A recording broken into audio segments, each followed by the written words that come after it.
Le bon karma peut-il annuler le mauvais karma? Il n'y a pas de manager assis là-haut et qui vous gère. C'est ce que karma veut dire, que vous comprenez que vous êtes la source de votre vie. Allez-vous vous assurer que c'est l'activité consciente que vous accomplissez qui va gouverner la destinée de votre vie? C'est quelque chose que vous devez décider.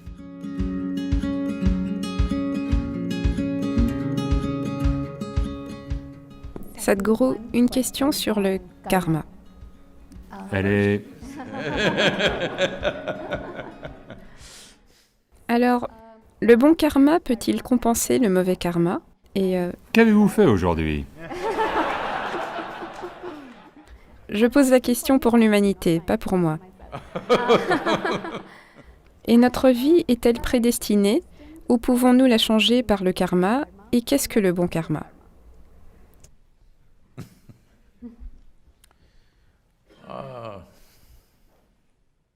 Voyez, nous devons comprendre ce mot. Je sais que c'est entré dans le lexique anglais.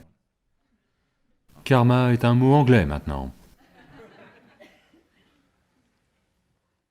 Le mot karma veut dire action. Pendant que vous êtes assis ici, une action physique a lieu. Une action mentale a lieu, une activité émotionnelle a lieu, une activité énergétique a lieu en chacun de nous. Que vous soyez éveillé ou dormi, 4 dimensions du karma ont lieu en permanence. Depuis que vous vous êtes réveillé ce matin, à part ce mauvais karma que vous avez fait, non, vous n'avez pas à le révéler. Depuis que vous vous êtes réveillé ce matin jusqu'à maintenant, quelques heures à peine, combien de ces 4 dimensions de karma avez-vous accompli consciemment? Should I answer? I was not conscious while performing my actions, they just happened. Je dis que pour presque tous les êtres humains, c'est bien moins de 1%. Si vous prenez une journée, bien moins de 1%. Donc quand 99% de vos actions sont accidentelles ou inconscientes, faites une chose, venez juste en voiture jusqu'ici. Ici le trafic est très lent, il n'y a pas de danger à tenter cette expérience. 99% du temps, fermez juste les yeux et asseyez-vous simplement comme ça, une fois de temps en temps, reprenez le volant. Voyons où vous serez dans 5 minutes. C'est un désastre de la vie humaine. Donc vous devez comprendre ceci, c'est la dimension la plus profonde des cultures orientales. On vous a dit, votre vie est votre karma. Ça veut dire que votre vie est votre création. Il n'y a pas de directeur assis. Je ne parle pas de vous, les jeunes. Il n'y a pas de directeur assis là-haut et qui vous gère. Votre vie est votre karma. La façon dont vous la créez est la façon dont elle se passe. Il n'y a pas d'autre moyen. Seulement parce que plus de 99% a lieu inconsciemment, il semble qu'une certaine autre force vous manipule. Tous les mauvais conducteurs sont comme ça quand ils ont un certain accident. Je conduisais tout à fait bien. Quelque chose est arrivé. Avez-vous entendu cela? Quelque chose est arrivé, quelque chose de surnaturel est arrivé et j'ai eu un accident de voiture. Non, vous êtes juste un conducteur idiot. Donc c'est la même chose pour la vie. C'est la même chose pour la vie. Donc, on vous le rappelait constamment. Maintenant, à cette génération, c'est perdu, probablement. Peut-être que votre mère, ou disons la génération de votre grand-mère, assise, debout, elle disait « Karma, Prarabdha, Mukti, Moksha ». C'était des conversations de la vie de tous les jours, pas des conversations spirituelles. Oui ou non? Tous les jours. Il est temps que vous rameniez cela. Parce que karma veut dire que vous vous rappelez, tout ce que je fais et ne fais pas est ma responsabilité fondamentale. Si vous me demandez, les gens m'ont demandé, jusqu'à récemment je ne me suis pas exprimé là-dessus, mais des gens m'ont demandé, donc à ce moment-là, je m'adresse à eux. Quelle est la mission? Ils me demandent. Je dis, la mission est juste ceci, de la religion à la responsabilité. Vous pensez que c'est là-bas? Non, c'est ici. C'est ce que karma veut dire. Vous comprenez que vous êtes la source de votre vie. N'y a-t-il aucune autre force qui s'exerce dans l'univers? Si, en effet. Mais même pour exploiter ceci, exploiter cela est votre affaire. N'est-ce pas? Allô? Même exploiter cela est votre affaire. Sinon, quel est l'intérêt?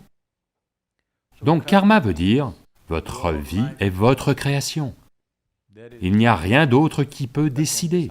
Si vous prenez en charge votre corps, disons que vous avez une certaine maîtrise de votre corps physique, 15 à 20% de votre vie et de votre destinée seront entre vos mains.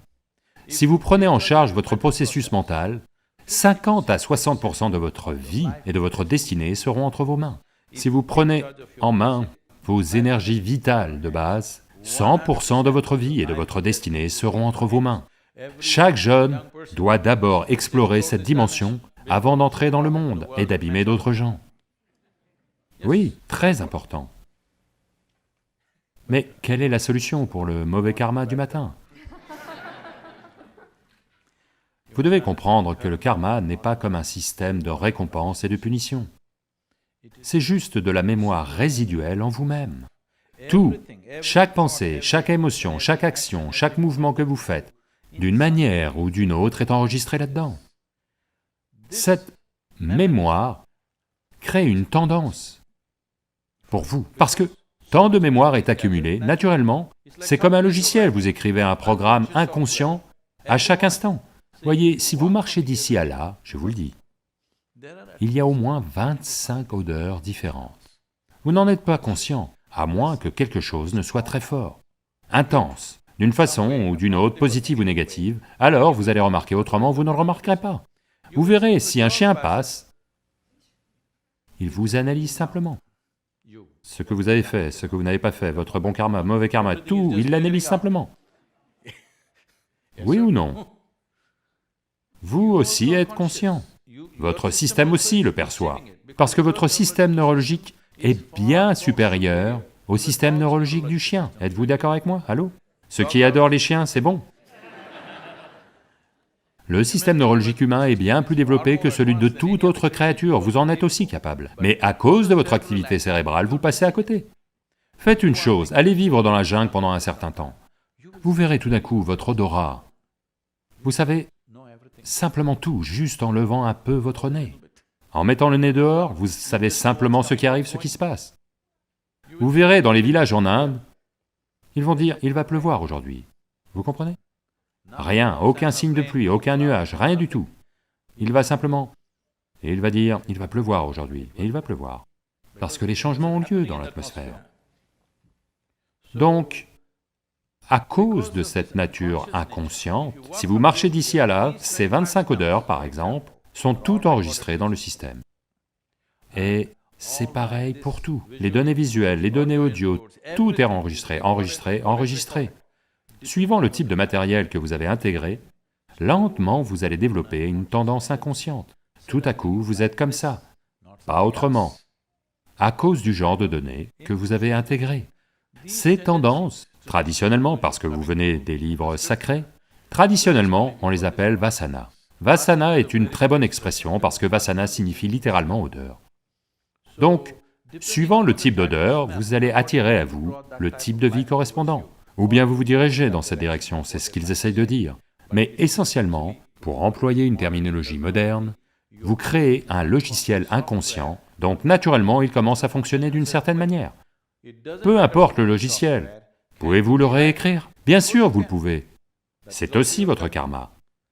Donc allez-vous permettre aux activités inconscientes que vous avez accomplies de régir la nature et la destinée de votre vie? Ou allez-vous faire en sorte que ce soit l'activité consciente que vous accomplissez qui gouverne la destinée de votre vie? Ceci est quelque chose que vous devez décider.